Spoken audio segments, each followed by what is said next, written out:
дар соли 2023 652 000 шаҳрванди Тоҷикистон ба муҳоҷирати корӣ рафтанд, ки нисбат ба соли гузашта 16% камтар аст. طبق اطلاع وزارت مهنت، مهاجرت و شغل اهالی تاجیکستان از تعداد عمومی مهاجران قریب 90,000 زنان تشکیل می‌دهند. در رابطه با این ما از ساکنان کشور پرسیدیم که با مهاجرت کاری زنان چی نظر دارند، چرا زنان به مهاجرت می‌روند و در آنجا با کدام مشکلات‌ها روبرو می‌شوند و از همه مهم آدمفروشی چیست؟ فکر من همین که کدامی که شرایط داره میروه، شرایطش نبودگی خیلی میشینه در همجا، کار در همجا هم هست.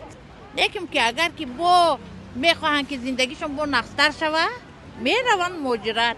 خیلی چورا شرایط ندارن، مجبورن بروند به مهاجرت کار میکنن. Женщину вынуждает мигрировать только, на мой взгляд, одно обстоятельство – это улучшение своего финансового состояния, повышение статуса жизни. Я так понимаю, скорее всего, причина в работе. Аз надоштани пул, аз надоштани рифоҳи кофи, аз душвориҳои зиндагӣ. Просто вот так вот сидеть и ждать от моря погоды, это не для людей, тем более не для таджиков и не для таджикских женщин. Легких путей жизни они не ищут, но они хотят красиво жить и жить в достатке. بسیار مشکلی بخانگی در کوچه ها کار میکنن بسیاریش آدم فروشی از همه بد. بیچاره‌ها عذاب میکشن، مهنت میکنن، خنوکای تنوکای برفای جوی کارشون انیخش نیست در هر خلاقه. Ну, наверное, в первую очередь это отсутствие поддержки.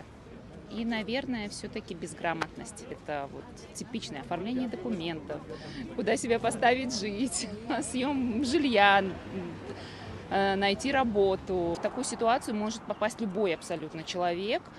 И здесь просто нужно трезво вникать, максимально обезопасить себя на всех уровнях. Я не знаю, от физических до юридических в первую очередь.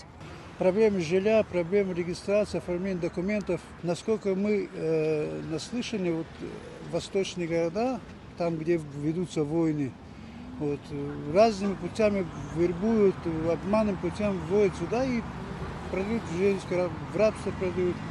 фикр мекунам қисман баъзе аз муҳоҷирони зан аз паси шабҳарояшон мераванд.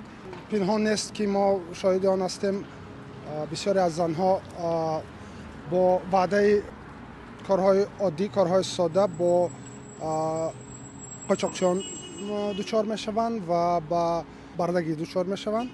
Проблемы могут быть и экономические, и общественные, вплоть до националистических таких отношений, вплоть до расизма, может быть.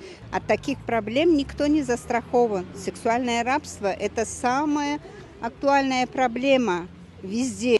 Потому что в сексуальное рабство попадают те люди, которые не знают свои права, законы и не знают языка. Безграмотные люди в основном попадают в такое положение. барои гирифтани маълумот ё кӯмак оид ба масъалаҳои марбут ба муҳоҷират шумо метавонед ба рақамҳои 900 800 800 тамос гиред.